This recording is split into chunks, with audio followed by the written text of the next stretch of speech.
Bismillahirrahmanirrahim. Assalamualaikum warahmatullahi wabarakatuh. Alhamdulillahi rabbil alamin. Wassalatu wassalamu ala asrafil anbiya'i wal mursalin wa ala alihi wa sahbihi ajma'in. Asyhadu an la ilaha illallah wahdahu la syarika lah. Asyhadu anna Muhammadan abduhu wa rasuluhu la nabiyya ba'da. Allahumma salli wa sallim ala nabiyyina Muhammadin sallallahu alaihi wasallam wa ala alihi wa sahbihi wa man tabi'ahum bi ihsanin ila yaumiddin. Amma ba'd. Hiyal hadirun, jamaah salat maghrib yang dimuliakan Allah. Alhamdulillah, bersyukur kita kepada Allah, malam hari ini kita masih diberikan kesempatan oleh Allah Subhanahu wa taala melaksanakan kewajiban kita sebagai hamba Allah dengan salat maghrib kita berjamaah. Dan insyaallah nanti kita akan lanjutkan dengan salat isya juga dengan berjamaah. Mudah-mudahan seluruh amal ibadah kita diterima oleh Allah Subhanahu wa taala. Dan kita selalu berharap dan berdoa kepada Allah, mudah-mudahan Allah selalu meringankan kita, memudahkan kita untuk senantiasa bersyukur dan berzikir dan memperbaiki amal-amal ibadah kita kepada Allah. Sebagaimana doa yang selalu kita panjatkan kepada Allah, Allahumma inni ala zikrika wa syukrika wa husni ibadatik. Ya Allah, berilah aku atau bantulah aku untuk senantiasa bersyukur dan berzikir kepadamu, dan agar aku mampu melakukan ibadah-ibadahku yang terbaik kepadamu. Mudah-mudahan doa ini diijabah oleh Allah Subhanahu wa taala. Amin ya rabbal alamin. Jemaah salat maghrib yang dimuliakan oleh Allah, malam hari ini kajian hadis tematik kita tentang segerakan amalmu, atau bersegeralah engkau untuk melakukan amal-amalmu. Dalam sebuah hadis Rasulullah sallallahu alaihi wasallam, hadis dari Abu Hurairah, saya bacakan hadisnya. An Abi Hurairah radhiyallahu anhu anna Rasulullah sallallahu alaihi wasallam qala badiru bil a'mali salihah fasatakunu fitanan ka qat'il laylil muzlim yusbihu ar-rajul mu'minan wa yumsi kafiran wa yumsi mu'minan wa yusbihu kafiran yabi'u dinahu bi'aradin minad dunya. Rawahu Muslim. Hadis ini diriwayatkan oleh Imam Muslim melalui sahabat Abu Hurairah radhiyallahu anhu. Nah, jemaah salat maghrib yang dimuliakan oleh Allah Subhanahu wa taala, kalau kita terjemahkan hadis ini atau kalau kita lihat makna dari hadis ini, ketika Rasulullah sallallahu alaihi wasallam bersabda dalam hadis ini disampaikan oleh Abu Hurairah radhiyallahu anhu, Nabi mengatakan begini, badiru bil a'mali salihah. Badiru itu artinya sari'u wa sari'u. Sari'u bersegera. Jadi ini merupakan kata kerja, tapi dalam bahasa Arab itu disebut dengan fi'il amar, kata kerja perintah.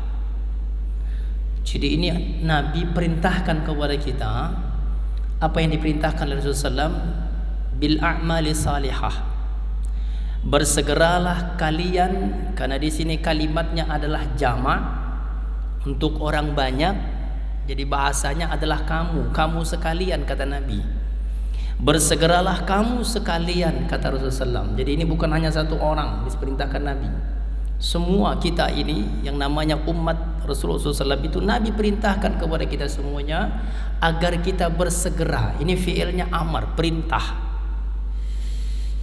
Kalau dalam bahasa Al-Quran atau dalam bahasa hadis itu, kalau kalimat itu bentuknya perintah, maka perintah itu merujuk kepada dua. Al-amru lil wujub au lin nadab. Perintah itu pertama merujuk kepada wajib, dan yang kedua adalah, kalau selain wajib apa? Sunnah. Jadi kalau ada perintah dalam Al-Quran bentuknya kalimat perintah, atau dalam hadis Rasulullah SAW ada kalimat perintah, maka perintah itu merujuk kepada dua. Kalau enggak wajib, sunnah. Sama dengan larangan. Kalau ada larangan dalam Al-Quran atau dalam hadis, maka larangan itu juga bentuknya merujuk kepada dua. Kalau enggak haram, apa satu lagi? Makruh. Hanya ada dua larangan. Kalau enggak haram, makruh. Kalau enggak wajib, sunnah. Ya, itu setiap perintah begitu. Nanti akan dilihat kalimatnya, ini wajibnya seperti apa, atau ini apakah ini sunnah. Maka dalam kalimat ini badiru, ini fiilnya fiil perintah, fiil amar. Nabi perintahkan kepada kita. Maka dalam kalimat ini perintahnya ada dua, bisa wajib, bisa sunnah. Bersegeralah, kata Nabi. Kapan saatnya kita bersegera yang perintahnya wajib bersegera itu? Ketika amal itu adalah bentuknya amal wajib. Apa contohnya? Salat fardu. Kalau Nabi perintahkan di sini badiru bil a'mali salih, kata Nabi, bersegeralah kalian untuk melakukan amal saleh, yaitu amal wajibmu kepada Allah. Maka kalau kamu menundanya, maka hukumnya bisa haram. Wajib hukumnya kamu menyegerakan ketika amal itu adalah wajib. Allahu akbar, Allahu akbar. Segera, kata Nabi. Jangan ditunda. Karena kalau ditunda, ada lagi ayat lain yang akan mengatakan, tanpa uzur dia menunda amal wajibnya, salat wajibnya, fawailul lil musallin. Celaka orang yang salat, masuk neraka. Wil orang yang salat. Kenapa dia celaka? Kenapa masuk neraka? Alladzina hum an salatihim sahun. Karena sudah mendengarkan suara azan, tapi dia nggak peduli, tetap dengan aktivitasnya, padahal itu bukan uzur yang syar'i. Itu loh maksudnya. Sekarang banyak yang nggak begitu, Pak. Udah azan, tetap aja main. Main apa kek? Udah azan, tetap aja nonton TV diterusin. Harusnya, kata Nabi, segera. Apapun aktivitasmu, segera tinggalkan, lakukan itu. Karena ini perintahnya wajib. Kalau kamu tunda, celaka kamu. Dalam surat Maryam coba lihat, Allah lebih keras lagi mengancam orang-orang yang suka melalaikan sholatnya, melemahkan sholatnya. Kata Allah Subhanahu wa ta'ala, akan datang satu generasi di akhir zaman, dan generasi itu adalah adha'us sholah. Generasi itu adalah generasi yang suka melemahkan sholatnya. Melemahkan tuh maksudnya suka ngeremehin. Kalau ngeremehin itu maknanya banyak. Bisa menunda waktunya padahal bukan uzur. Bisa ketika saat melaksanakan sholat itu diremehin sama dia. Tandanya orang meremehkan sholat walaupun dia sholat, apa tandanya? Nggak punya persiapan untuk sholat. Hati-hati kita. Bukan hanya melalaikan salat atau meremehkan salat. Enggak punya persiapan untuk salat itu termasuk orang yang meremehkan salat. Dianggap salat itu hanya sebagai sesuatu yang biasa saja. Hati-hati, walaupun ini dari hati munculnya. Dan hati itu akan memunculkan dalam perilaku. Kelihatan kalau dia ini salatnya asal-asalan. Ini ngeremehin namanya. Betul tidak, Pak? Ini saya serius nih ngomongnya nih. Ya, lagi ceramah nih serius, bukan main-main. Udah kayak marah-marah aja. Tapi ya, biasa aja, Pak. Emang saya begitu kalau ceramah. Kadang-kadang kencang suaranya, kadang-kadang lembut. Kalau lagi kencang itu semangat, biar enggak apa? Begitu maksudnya. Biar yang tadi begini tuh begini lagi. Nanti lembut lagi gini lagi, tapi sih nggak apa-apa.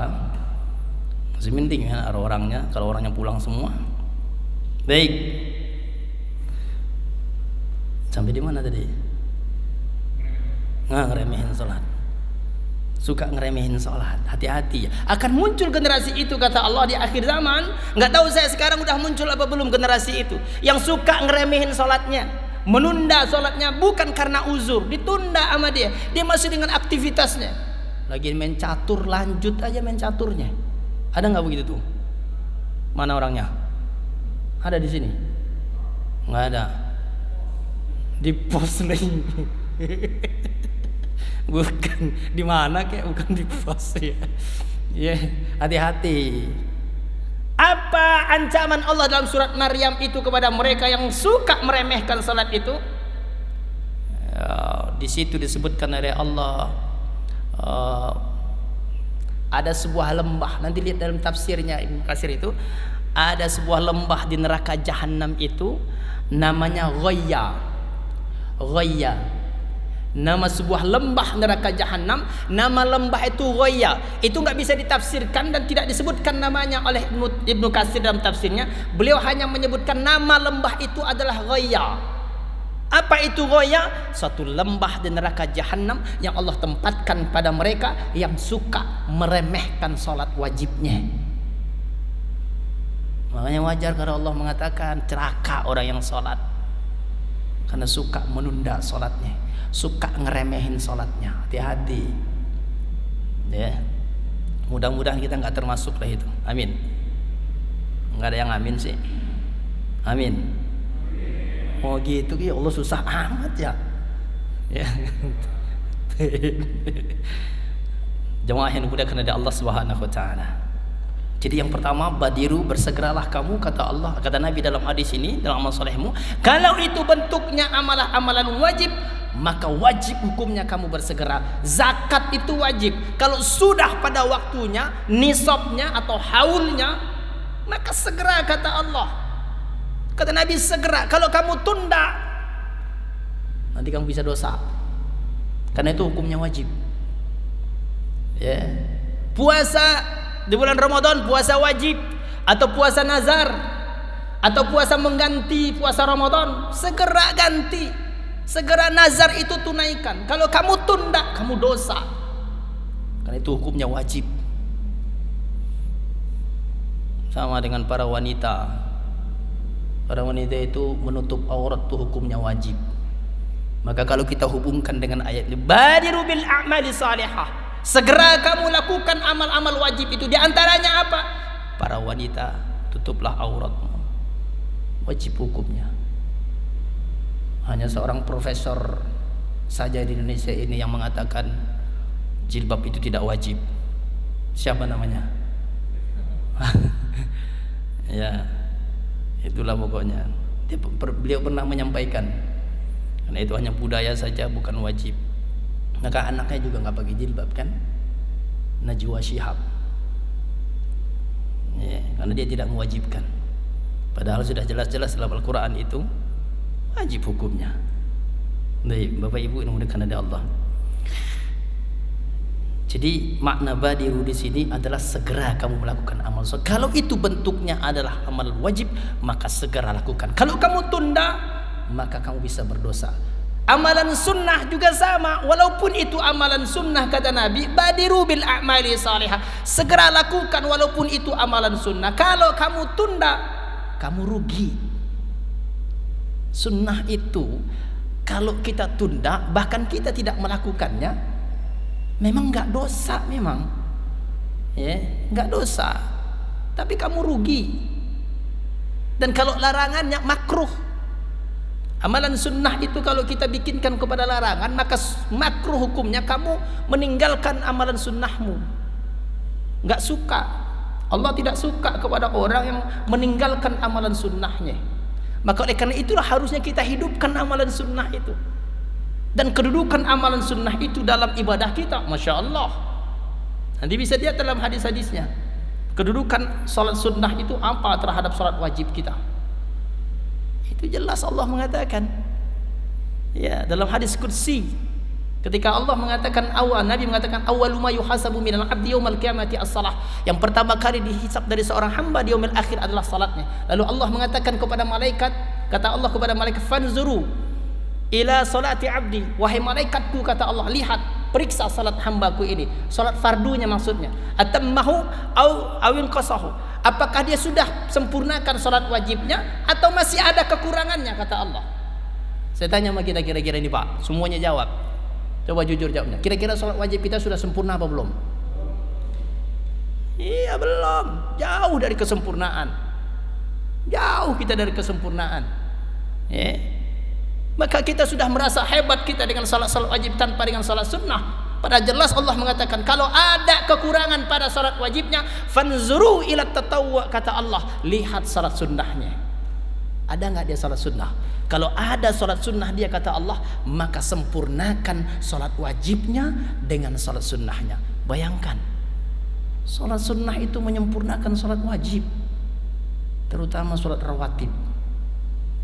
Makanya kalau nggak penting-penting banget, jangan tinggalkan sholat rawatib. Kecuali kalau sholatnya di rumah, dan bagusnya memang di rumah. Sholat sunnah, sholat wajib di sini, tidak sholat sunnah di sini, sholat sunnahnya di rumah. Bagus, itu lebih bagus, lebih afdol. Tapi kalau seandainya sampai di rumah nggak mungkin sholat sunnah aja di sini dulu, nggak apa-apa kok. Takutnya sampai di rumah tuh kegiatan ada lagi yang lain, jadi lupa sholat sunnahnya. Anaknya nangis, istrinya macam-macam, kan bisa aja, betul tidak Pak? Iya. Maka di sini aja salat sunnahnya kita. Nah, bagusnya memang di rumah, karena seluruh salat sunnah itu bagusnya di rumah, kecuali salat tahiyatul masjid. Jangan saking rajinnya salat tahiyatul masjid di rumah juga. Takut di masjid nggak salat tahiyatul masjid di rumah. Nah itu nggak benar. Tahiyatul masjid. Tapi ingat ya Bapak ya, saya ingin tegaskan lagi kepada kita, tahiyatul masjid itu yang menamakan salat tahiyatul masjid itu para ulama. Nabi tidak pernah mengatakan salat tahiyatul masjid itu namanya salat tahiyatul masjid. Tahiyatul masjid artinya apa? Menghormati masjid. Ya, menghormati masjid, memuliakan masjid. Nabi dalam hadisnya hanya mengatakan, idza dakhala ahadukumul masjid falyusalli raka'ataini qabla an yajlis. Barang siapa di antara kalian yang masuk ke dalam masjid, maka hendaklah ia salat 2 rakaat sebelum dia duduk. Itu hadisnya sahih, dan itulah hadis tahiyatul masjid. Makanya jangan diperdebatkan ketika ada orang masuk, sebentar lagi mau qomat, diburu-buruin mau salat tahiyatul masjid. Salah. Kalau saya mengatakan salah. Kenapa salah? Begitu dia salat nanti insya Allah itu sudah dianggap tahiyatul masjid, karena waktunya sudah tidak ada. Karena Nabi sudah mengatakan kalau kamu masuk ke dalam masjid maka salatlah 2 rakaat sebelum kamu duduk. Makanya kalau kita masuk masjid, qomat sebentar lagi, jangan duduk, tunggu sampai qomat. Salat tahiyatul masjidnya apa? Nanti salat wajibnya itu nanti jadikan salat tahiyatul masjid. Walaupun niatnya bukan salat tahiyatul masjid, tapi kita salat situ. Jangan sampai kita tahiyatul masjidnya tinggal 1 menit, tahiyatul masjid 2 rakaat. Bagaimana salatnya? Salat tahiyatul masjid 1 menit. Karena kita sudah melihat 1 menit lagi nih. Allah. Betul tidak? Iya, terlalu cepat. Kalau saya lebih cenderungnya begitu. Kalau tinggal 1 menit atau 2 menit lagi, saya nggak salat tahiyatul masjid. Manfaatkan untuk berdoa. Nanti salatnya langsung salat wajib saja. Kalau memang sudah tidak keburu. Kalau salat rawatibnya di rumah lebih afdol, bagus. Baik ya. Jadi begitu. Jadi kalau perintahnya itu tentang amalan sunnah, maka segerakan lakukan. Kalau tidak, kamu rugi. Allah nggak suka. Apalagi kalau ditinggalkan. Ya. Jadi badiru bil a'mali salihah, segeralah kamu untuk melakukan amal-amal salehmu. Kalau itu amalan wajib yang saleh, amalan saleh itu bentuknya wajib, maka kamu segera melakukannya, wajib hukumnya. Kalau itu bentuknya amalan saleh itu adalah sunnah, maka segera juga lakukan. Kalau tidak, kamu rugi. Apalagi kalau kamu tinggalkan. Lalu kemudian Rasulullah mengatakan, kenapa Nabi mengatakan seperti itu? Kata Rasulullah, fasatakunu fitanan. Khawatirnya, kata Nabi, kalau kamu suka menunda-nunda amal solehmu, ibadah-ibadahmu kepada Allah, khawatirnya akan muncul fitnah-fitnah, sehingga yang tadinya kamu bisa melakukannya nggak jadi, gitu loh maksudnya. Paham maksudnya, Pak? Fitnah apa artinya?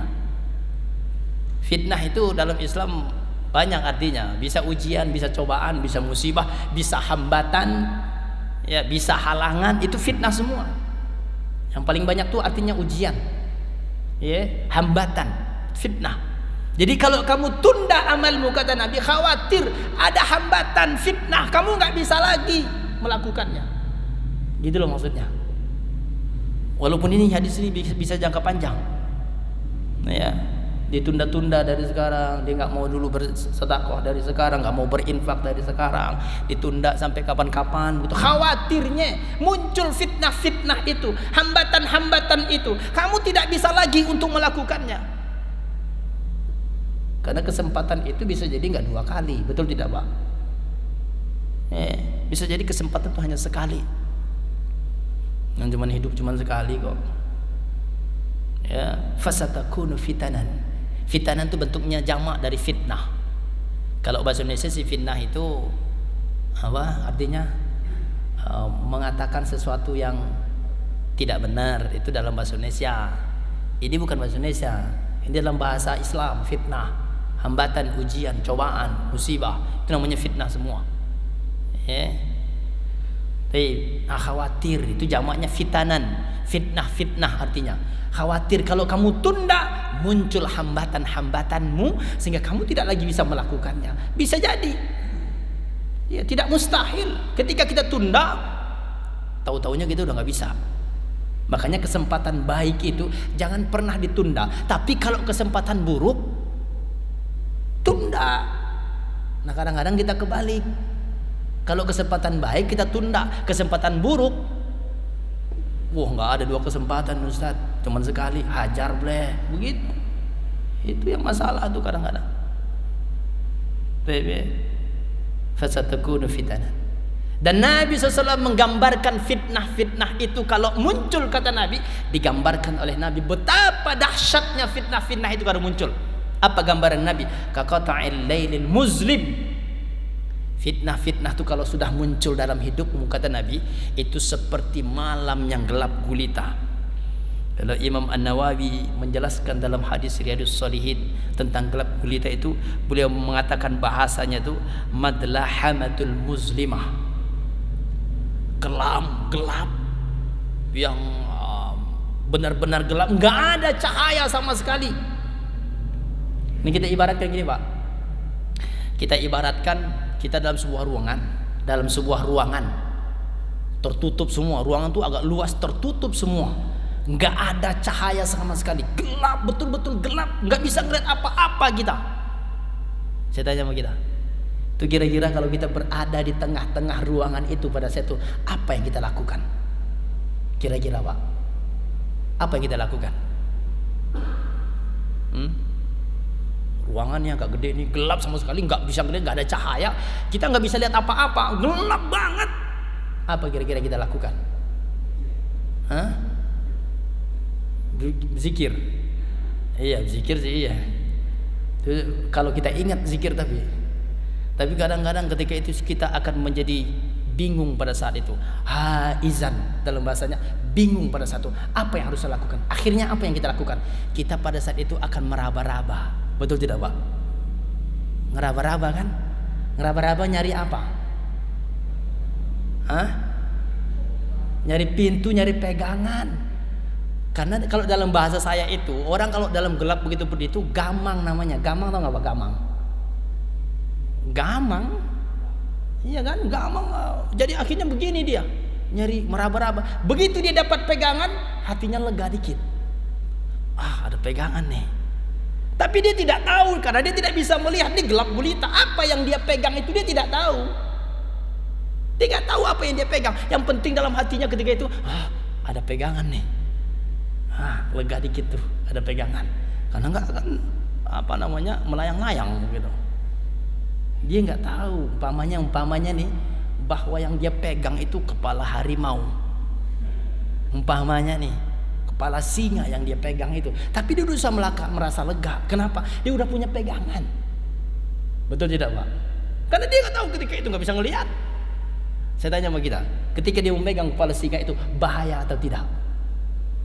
Bahaya. Tapi dia kepikir nggak? Kagak. Itu fitnah kalau datang, kata Nabi, halal dan haram, dia tidak lagi kepikir sama dia. Kenapa? Inilah kesempatan dia. Bahayanya, dahsyatnya fitnah-fitnah itu kalau datang, kata Nabi, seperti itulah gambarannya. Pada hari itu orang tidak lagi memikirkan benar atau salah, halal atau haram. Yang penting ada kesempatan, dia punya pada saat itu, dihajar sama dia. Itulah dahsyatnya fitnah-fitnah itu. Makanya kata Nabi, kalau sudah muncul itu, sulit kamu untuk melakukan ibadahmu kepada Allah. Fitnah itu bisa fitnah syubhat, bisa fitnah syahwat. Dan ini dua fitnah ini yang paling dahsyat. Fitnah syubhat itu bentuknya merusak pikiran. Hari ini kita banyak dirusak pikiran kita umat Islam. Fikrah kita ini dirusak hari ini. Itu namanya fitnah syubhat. Dirasuki ini pikiran kita ini. Islam ini dibuat kita menjadi bingung hari ini. Taliban menang disebut ini radikal akan muncul. Betul tidak? Betul tidak Pak? Itu isunya sekarang begitu. Isu dunia. Taliban menang. Radikal Islam radikal akan muncul dan berkuasa. Ditakut-takutin. Padahal belum tentu benar. Belum tentu benar. Orang-orang yang eksodus dari Afghanistan hari ini karena mereka takut, Allah alam kenapa mereka takut, saya juga tidak tahu. Apakah mereka itu karena disiksa di sana, Allah alam. Tapi yang jelas penjelasan dari termasuk orang-orang yang pernah ke sana bertemu dengan orang-orang Taliban, bahkan orang-orang NU di Indonesia ini tokoh-tokohnya pernah bertemu dengan bicara dengan orang Taliban. Makanya mereka mengatakan Taliban sekarang itu sudah moderat, tidak lagi kayak dulu. Tapi itulah hari ini digembor-gemborkan, Taliban menang, radikal Islam akan muncul, habis kita. Itu kata-kata orang-orang yang fobia Islam. Itu fitnah syubhat pemikiran kita. Muncullah salat Jumat 2 gelombang. Itu bagian dari syubhat Pak. Fikrah syubhat. Fitnah syubhat bentuknya merusak pemikiran. Ini sih belum apa-apa, nanti akan muncul lagi pemikiran baru. Muhammad kece. Ini enggak pantas sebenarnya Muhammad namanya. Siapa yang pantas namanya ya? Orang sebenarnya Pak nih kalau negara Islam tuh sebenarnya orang kayak begitu tuh halal tuh darahnya. Sebenarnya. Tapi ini kan negara Islam. Alhamdulillah sekarang sudah ditangkap lah sama polisi. Dan ya alhamdulillah kita bersyukur. Walaupun beberapa kali dilaporkan belum pernah direspon. Tapi sekarang mungkin karena banyak tokoh-tokoh kita yang mulai bicara dan orang semua bicara, maka hari ini diproses dan ditangkap hari ini. Kemarin ditangkap di Bali, di tempat kalau bahasa TV-nya di persembunyiannya di Bali ditangkap. Tapi ketika ditangkap itu memang orang-orang ini memang luar biasa, saya lihat di TV, nggak ada takutnya. Iya. Ngeselin banget memang tuh orang. Ya, Muhammad kece itu. Udah banyak kalau Bapak buka YouTube-nya. Masya Allah, na'udzubillah. Bahasa-bahasa dia bagaimana menjelekkan Islam tuh dahsyat sekali. Tapi sekarang sudah ditutup oleh Menkominfo. YouTube-nya sudah diblokir semua. Ya alhamdulillah, karena respon dari umat Islam. Nah, itu pentingnya kita kalau merespon sesuatu itu. Ini kadang-kadang kita kalau marah itu kalau golongan kita yang dihina, partai kita dihina, suku kita dihina, baru kita marah. Tapi kalau Nabi yang dihina, Islam dihina, kita diam aja. Kita akan mengatakan masih ada yang orang lain yang ngurusin. Kita nggak usah ikut-ikutan. Betul tidak Pak?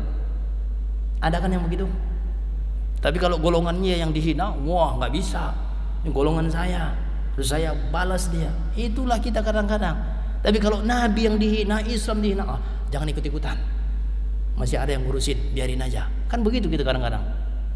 Ya, enggak di sini, tempat lain. Di sini insya Allah enggak. Semuanya di sini bela Islam. Betul? Ya, walaupun lemes betulnya.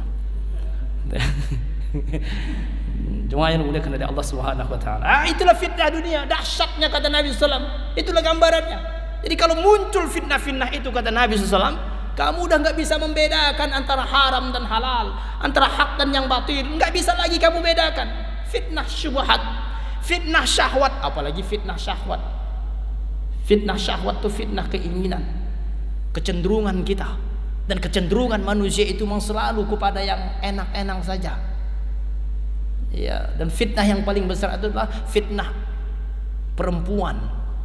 Itu syahwat. Nah, kayak Nabi SAW mengatakan fitnah dulu yang menghancurkan Bani Israel itu dulu menghancurkan mereka itu karena fitnah, salah satunya fitnah wanita. Dan tidak ada fitnah yang paling dahsyat kata Nabi, aku tinggalkan setelah aku kecuali fitnah wanita. Ya, dahsyat fitnah wanita itu. Wanita tahta harta. Itu dahsyat-dahsyat. Kekuasaan juga sama. Tahta itu kekuasaan. Sama, itu fitnahnya luar biasa. Mana ada sekarang orang lagi mikirin halal atau haram untuk mendapatkan kekuasaan? Enggak ada. Untuk mendapatkan jabatan? Enggak ada. Yang penting gua dapat. Betul tidak, Pak? Mau gimana kayak caranya? Mau zolimin orang kayak? Yang penting gua dapat kekuasaan, jabatan, nauzubillah. Kecuali kalau yang ecek-ecek baru nggak mau. Kalau yang gede-gede sih mati-matian ya jabatan itu. Baik. Maka kondisi seperti itu kata Nabi di akhir zaman, apa yang terjadi? Yusbihur rajul mu'minan wa yumsi kafiran. Lebih dahsyatnya lagi mengatakan, ketika fitnah-fitnah itu muncul, kamu tidak lagi bisa membedakan antara haram dan halal. Apa yang terjadi? Paginya dia beriman, sorenya dia kafir. Atau paginya dia kafir, sorenya beriman. Gampang berubah keimanannya. Ibnu Taimiyah mengatakan, ini makna hadis ini tidak perlu lagi dimaknai. Karena pada hari itu bisa jadi itulah kenyataannya. Paginya dia masih muslim, tapi sorenya sudah menjadi kafir. Bukan non muslim, kafir. Bedanya apa Pak, non muslim sama kafir? Bapak mah diem baik. Ya, sama, cuman bahasanya mendingan kafir daripada non muslim sebenarnya. Ya. Kalau non muslim itu artinya tidak selamat, tuh orang nggak bakal selamat. Kalau kafir itu artinya tertutup, masih mungkin dia bakal kebuka hatinya, begitu. Jadi mendingan ngomongnya kafir daripada non muslim. Betul tidak Pak? Iya, betulin aja biar cepet. Taib ya.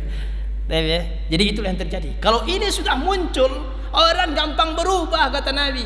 Nggak ada lagi istiqomah, selesai semuanya. Paginya dia masih ngomong tentang keimanannya kepada Allah. Sorenya kayak Muhammad kece. Muhammad lagi saya bilang kayak si kece. Ya. Dia kan dia sebenarnya murtadin, Pak. Dia sebenarnya sudah murtad. Cuman sayangnya kemurtadannya itu dia manfaatkan, tapi dengan merusak agama orang lain, begitu loh maksudnya. Ya, kalau dia mau viral, mau tenar, mau populer, dikenal orang, jangan begitu caranya, jangan mengambil agama orang, gitu loh. Ini agama orang yang dirusak-rusak sama dia, ya orang marah, walaupun dia jadi viral. Ya. Sekarang mau jadi viral, apapun dilakukan sekarang, walaupun asal jadi viral. Tahu ya? Nah, itulah kondisinya kata Nabi SAW. Nah, pada saat itu lebih dahsyatnya lagi kata Nabi. Ketika keimanannya sudah berubah ketika itu, lebih dahsyatnya lagi Nabi mengatakan, ya bi'u dinahu bi'aradin minat dunya.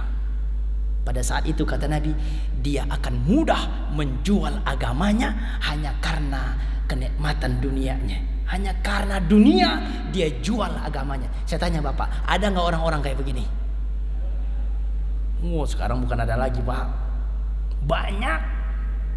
Dia jual agamanya, dia ganti agamanya dengan dunianya. Dia korbankan agamanya hanya karena ingin mendapatkan dunianya.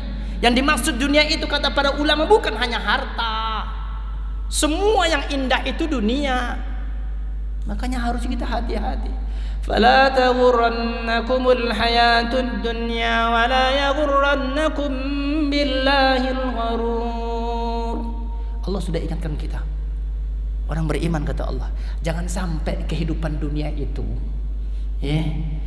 melalaikan kamu, merusak kamu, dan jangan sampai dia akan melalaikan kamu dari Allah. Jangan sampai dunia itu akan merusakkan kamu kata Allah. Nauzubillah. Ini kalau orang sudah cinta dunia itu begitu. Makanya Nabi SAW dalam sebuah hadis yang sahih mengatakan, sayati zamanun ala ummati, akan datang satu zaman kepada umatku dan mereka itu bagaikan makanan di atas hidangan di atas meja. Pernah baca nggak hadis Pak? Pernah dengar nggak? Bagaikan hidangan di atas meja. Semua orang akan memperebutkan mereka. Ketika itu ditanya oleh sahabat, ya Rasulullah, awamin killatin yauma idzin ya Rasulullah. Para sahabat bertanya, ya Rasulullah, apakah hari itu kita ini kaum muslimin itu sedikit wahai Rasul, umatmu sedikit? Apa kata Nabi? La, bal antum katsir. Kalian itu banyak kata Nabi. Kaum muslimin itu banyak. Tapi jadi rebutan buat orang. Justru karena banyak itu diperebutkan sama orang. Di negeri ini sudah terjadi Pak. Karena negeri ini mayoritas siapa ya? Muslim. Kalau nggak percaya lihat, kalau mau pilkada sama pilpres, orang deketin siapa ya? Pak, diam baik ya. Orang kalau mau pilpres mau pilkada deketin siapa? Umat Islam. Kenapa umat Islam itu paling banyak? Kalau dia milih semua menang dia. Maka nggak pernah pakai peci dia. Nggak pernah ke masjid dia. Betul tidak?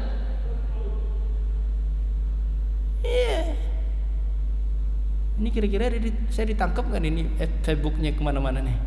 Enggak kali ya? Enggak lah. Iya enggak. Memang begitu. Makanya hati-hati. Ini fitnah dunia. Begitulah kondisinya. Itu orang yang menjual agamanya karena dunianya. Dimana mereka dari Allah Subhanahu Wa Taala. Ada yang mau bertanya? Tafadhol. Sebelum kita ambil hikmah dari hadis-hadis ini, ya.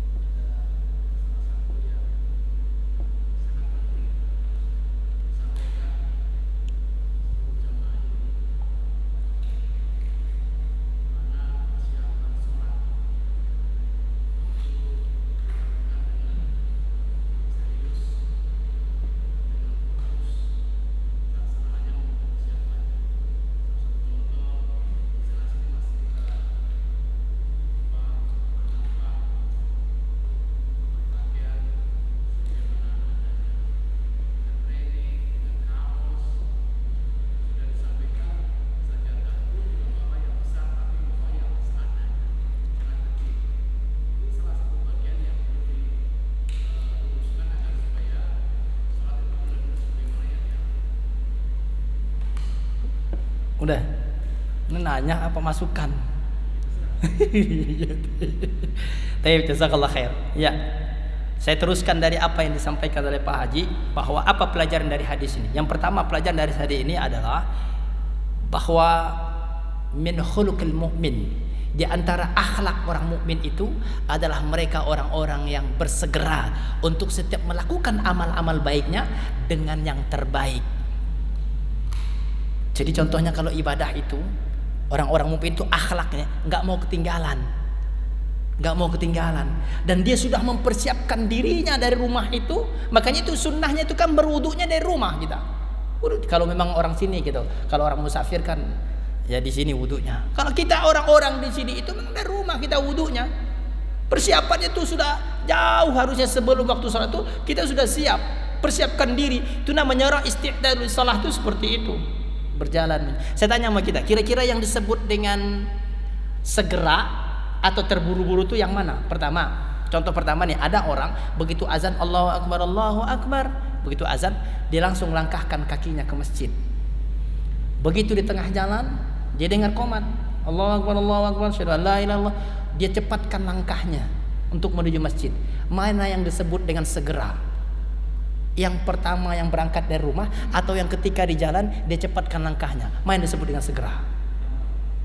Yang pertama yang disebut segera. Kalau yang mempercepat langkahnya itu namanya istijal, nggak boleh. Kalau sudah dengar azan, qomat kata Nabi, kamu dalam perjalanan jangan dicepatkan langkahmu. Seperti biasa saja kata Nabi, nggak boleh. Nabi mengatakan jangan dicepetin, udah biasa aja kata Nabi. Kalau kamu ketinggalan rokaatnya maka tambah. Ini begitu dengar qomat langsung kabur lari sampainya Allahu Akbar. Itu maksudnya begitu. Itu bagian dari adab kita.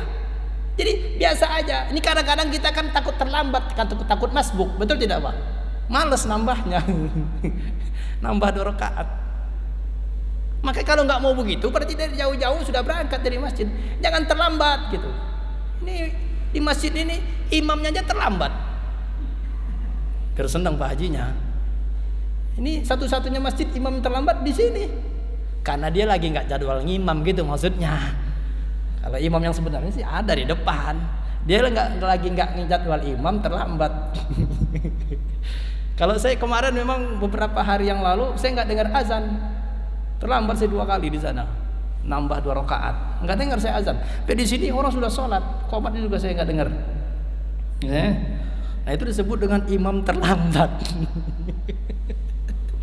Ya. Jadi persiapan itu penting karena ini salat ini menghadap Allah, dan bukan hanya salat, ibadah apapun. Lihatlah bagaimana Rasulullah SAW mempersiapkan para sahabat dalam salatnya. Jadi kalau ada dalam hadis yang Nabi mengatakan fantazirus salah ba'da salah, menunggu salat untuk salat berikutnya, itu maknanya al-isti'dadu lis-salah. Itu maknanya persiapan salat kita untuk salat berikutnya. Dari mana kita persiapkan seluruhnya? Hati sudah dikondisikan. Kalau mau ke masjid itu sudah kondisikan hati kita bahwa kita ini akan berhadapan dengan Allah. Penampilan kita juga dipersiapkan. Penampilan yang terbaik kita berikan kepada Allah, apapun bentuknya. Kaos bola jangan dipakai lagi. Kadang-kadang kaos bola kalau pilkada coblos nomor 1, terus Ronaldo, Lionel Messi bacaannya, ya kan? Yang di belakang tinggal baca aja tuh yang belakang dia. Ya, boleh kalau banyak-banyak tulisannya. Jangan Pak, saya katakan kepada kita, makruh hukumnya kalau Bapak pakai tulisan baju yang di belakangnya ada tulisannya. Kalau sholat makruh hukumnya. Ya, memakai itu, maka jangan. Kalau bisa jangan pakai tulisan-tulisan begitu, kosongkan saja. Atau bajunya yang terang, di dalamnya ada tulisannya, sama aja. Ada tuh baju kita yang cinta jamaah itu, bajunya putih tulisnya cinta jamaah, bajunya di luar terang, orang pada baca itu cinta jamaah. Ya, cinta berjamaah. Baik ya. Jadi persiapan termasuk ya persiapan kita kepada. Kalau tidak salah saya pernah baca di sebuah riwayat ketika Nabi menegur seorang yang datang ke masjid dengan pakaiannya yang lusuh. Pakaiannya lusuh, Nabi tahu dia orang yang mampu. Nabi tegur. Gantilah pakaianmu kata Nabi, enggak pantas engkau seperti itu. Karena saya tahu engkau orang-orang yang mampu. Itu namanya asal-asalan. Pakai yang terbaik. Giliran menghadap pejabat aja pakaiannya luar biasa. Menghadap Allah asal-asalan jangan. Allah itu prioritas kita. Harus kita prioritaskan yang terbaik. Berikan kepada Allah. Kalau perlu sendal kita yang paling bagus tuh yang dipakai ke masjid. Ini mana yang mau putus itu yang dipakai ke masjid. Udah mau putus nanti putus diganti sama pengurus masjid. Putus sendal saya. Harusnya yang terbaik. Cuman risikonya kalau bawa sendal yang terbaik itu hilang. Nah itu memang repot juga kita. Tapi pelajaran pertama bahwa ini adalah akhlak dari orang mukmin, mempersiapkan dirinya dan tidak mau ketinggalan setiap amal-amal ibadah kebaikan yang ia lakukan. Yang kedua, hadis ini menggambarkan bahwa adanya amal terbagi 2. Ada amal saleh, ada amal su', ghairu saleh. Ada amal baik, ada amal yang buruk. Maka kita prioritaskan diri kita untuk amal-amal yang baik. Kasratul amal, perbanyak amal-amal saleh kita. Karena sesungguhnya amal-amal soleh itulah yang akan menghapuskan dosa-dosa kecil kita. Ya, dan saya yakin kita hanya melakukan dosa kecil. Dosa besar nggak mungkin orang beriman melakukan dosa besar. Maka dosa-dosa kecil kita itu harus kita hapuskan melalui amal-amal soleh kita. Maka Allah mengatakan, tutupilah keburukanmu dengan kebaikanmu. Kebaikan-kebaikan yang kau lakukan itu menutupi keburukan-keburukanmu. Makanya Nabi juga mengatakan wa atbi'is sayyi'atil hasanah. Ikutilah perbuatan burukmu dengan perbuatan baikmu. Maksudnya supaya nutupin gitu. Karena kalau kita berhenti dari perbuatan buruk totalitas, nggak mungkin, belum bisa kita. Betul tidak Pak? Berhenti totalitas dari berbuat salah nggak mungkin, belum bisa kita. Bagaimana mungkin kita berhenti? Orang di grup WA kita aja suka ngelihat gambar yang dikirim nggak benar, kita masih ngelihat. Betul tidak Pak? Walaupun yang ngirimnya dosa juga sebenarnya, tapi kan kita ngelihat juga. Ngelihat juga kita. Sayang ini, sebentar aja deh, sebentar aja katanya. Ya, walaupun yang ngirim itu lebih besar dosanya. Makanya jangan menebar dosa. Tapi ya, yang ketiga, fitnah-fitnah itu akan muncul. Maka hati-hatilah. Fitnah itu kalau dalam hadis lain ada 7 fitnah kata Nabi SAW. Tapi nggak mungkin disampaikan karena terlalu lama. Ya, fitnah-fitnah itu. Karena ini sudah datang, nggak mungkin lagi kita melakukan amal-amal kita. Kemudian yang keempat, hadis ini menggambarkan akan munculnya orang-orang yang tidak lagi bisa istiqomah. Adamul istiqomah, istiqomahnya hilang dah. Kenapa? Karena fitnah-fitnah itu sudah muncul. Dahsyat sekali fitnah-fitnah itu. Istiqomah akan habis. Maka orang akan berubah, mudah untuk berubah. Keimanannya bahkan, akidahnya bahkan berubah. Yang muslim menjadi kafir, kafir menjadi muslim dia. Jadi ditukar-tukarkan agamanya. Nauzubillah. Ya, yang terakhir yang paling dahsyat, dia akan mengorbankan agamanya hanya karena dunianya. Kalau ini sudah terjadi, hancurlah agamanya. Dia jual agamanya hanya karena dunianya. Baik, Allahu a'lam bishawab. Ada lagi yang bertanya? Terakhir. Baik.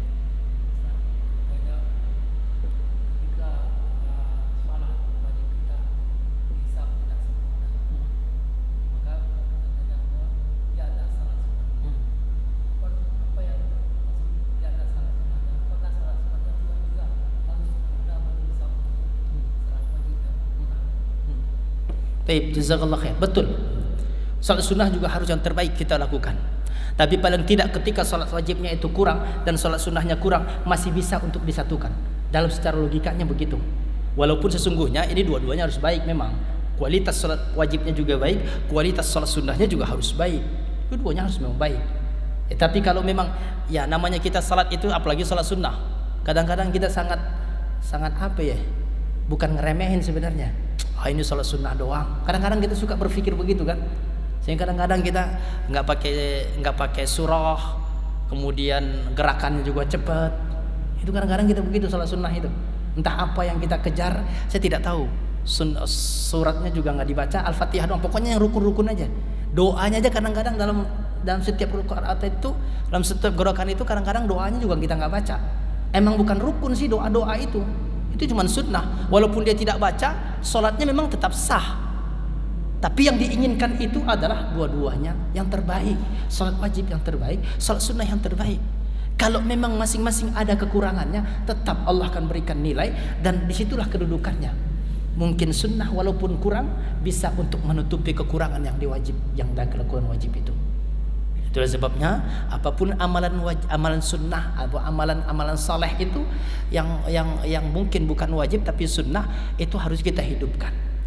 Ya, paling tidak bisalah membantu dari amalan awal wajib yang kita lakukan kepada Allah. Allahu a'lam bishawab. Cukup? Allahu a'lam bishawab. Baik, ini saja, mudah-mudahan ada manfaatnya. Dikurang saya mohon maaf. Subhanakallahumma bihamdika asyhadu an la ilaha illa anta astaghfiruka wa atubu ilaik. Assalamualaikum warahmatullahi wabarakatuh.